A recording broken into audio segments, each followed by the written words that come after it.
jirra jirtu kabajamtoota hordoftoota YouTube chaanaalii keenya har'a immoo waliin dubbii namoota lamaan gidduutti adeemsifamu tokko gara afaan Ingiliffaa fi Amaariffaatti hiiknee ilaallaa jechuudha.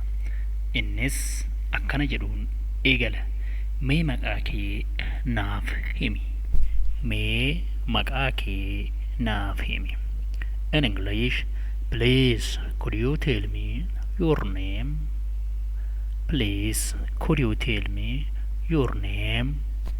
In Amharic, እባክህ ስሜን ንገረኝ. እባክህ ስሜን ንገረኝ jechuun deebisaa jechuudha. Inni lammaffaa maqaan koo yookaan deebiin namichaa maqaan koo Yoosef Abdiin jedhama.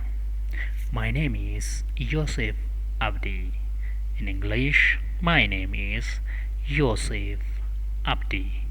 In Amharic, ስሜ ዮሴፍ አብዲ እባላለሁ. In Amharic, ስሜ ዮሴፍ አብዲ እባላለሁ. In Afaan Oromoo, maqaan koo Yoosef Abdiin jedhama jechuun deebisuu danda'a jechuudha. Itti dabalee eessatti dhalatte? Eessatti dhalatte? Where are you born?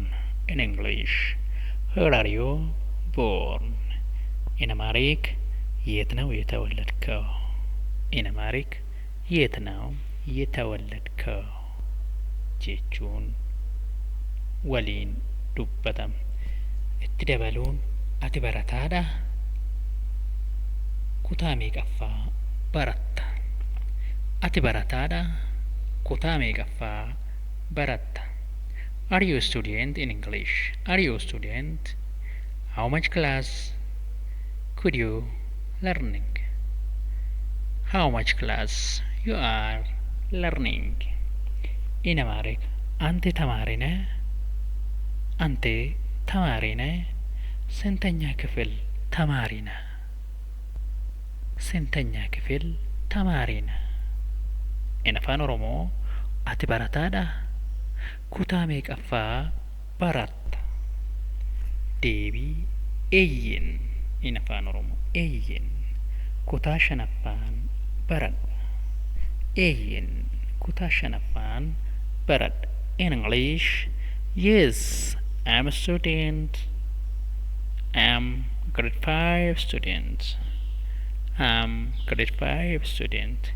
In Amharic, አዎ አምስተኛ ክፍል ተማሪ ነኝ. የአምስተኛ ክፍል ተማሪ ነኝ. ኦኬ ቶሌ ጀባዱ. ኦኬ በአማርኛ ባርታ jedhamuun deebi'a.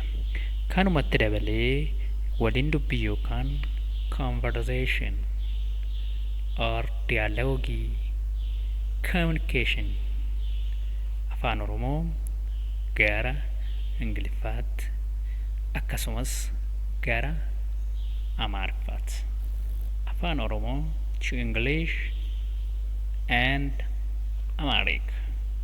We'll see the other sections on the next days.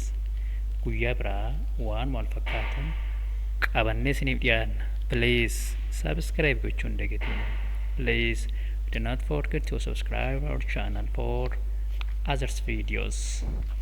ሌላ ቪዲዮ ከፈለጋችሁ ዩቲዩብ ቻናላችን ሰብስክራይብ ማድረግ እንዳትረሱ። እናመሰግናለን። እስንገላቴፈና ቼንኪዩ guyyaa gaarii መልካም ቀን have a nice day. guyyaa gaarii መልካም ቀን have a nice day. Thank you. ገለቶማ አመሰግናለሁ።